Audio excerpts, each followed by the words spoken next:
This LOS is describes securitization, including the parties involved in the process and the roles they play. How securitization works.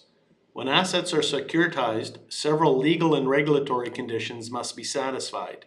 A number of parties participate in the process to facilitate the transaction and ensure these conditions are met. The parties to a securitization include 1, the seller of the collateral, the pool of loans, 2, the servicer of the loans, and 3, the special purpose entities, SPE. The SPE is bankruptcy remote, which plays a pivotal role in the securitization. Other parties are also involved in the securitization: independent accountants, lawyers, attorneys, trustees, underwriters, rating agencies, and financial guarantors.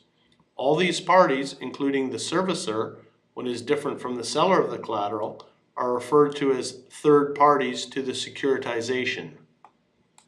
Okay, this graphic is how securitization works. And by the way, I took this from outside the CFA curriculum. I got it from the IMF website, September 2008, one of their publications. Okay, I just like the graphic. In the CFA text, we know that there's Exhibit 1, which was the medical equipment securitization. But I just thought that this graphic explained things a little bit better than the exhibit in the CFA text, and that's why I'm using it, okay? So here we start with the asset originator, and that has the underlying assets, okay?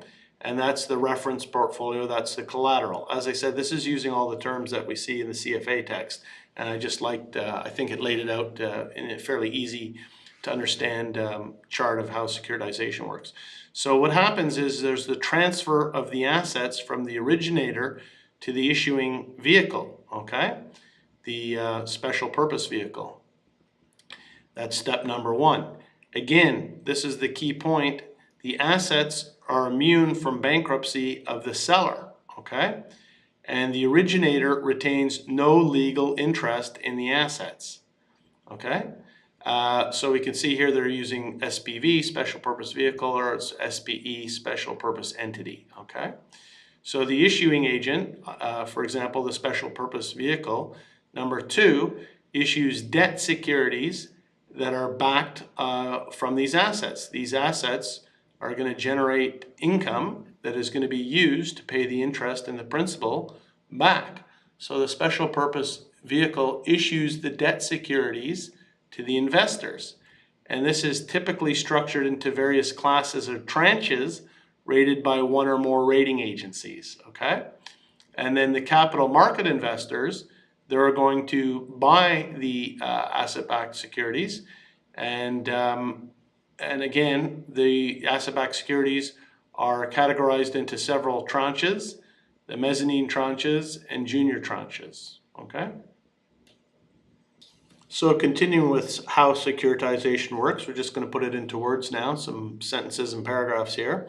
In step 1, a company with loans or other income-producing assets, the originator identifies the assets it wants to remove from its balance sheet and pools them into what is called the reference portfolio. It then sells this asset pool to an issuer, such as the special purpose vehicle, an entity set up usually by a financial institution, specifically to purchase the assets and realize their off-balance sheet treatment for legal and accounting purposes.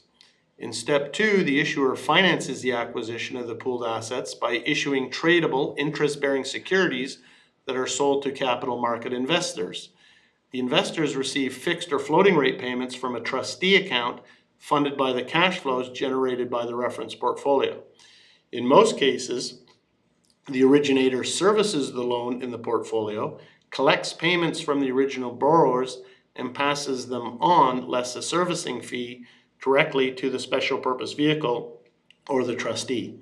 In essence, securitization represents an alternative and a diversified source of finance based on the transfer of credit risk and possibly also interest rate risk and currency risk from issuers to the investors.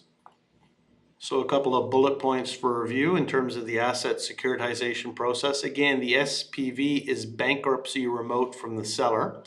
Asset-backed securities issued by the special purpose vehicle may have a higher credit rating than bonds issued by the seller, and it's a lower cost of funds with securitization than by issuing corporate bonds. We'll just finish this LOS with a quick practice question. In a securitization, the special purpose entity or special purpose vehicle is responsible for A, issuance of the asset-backed securities, B, collection of payments from the borrowers, or C, recovery of underlying assets from delinquent borrowers. Okay, that's a nice question to end on. In a securitization, the special purpose entity is responsible for the issuance of the asset-backed securities.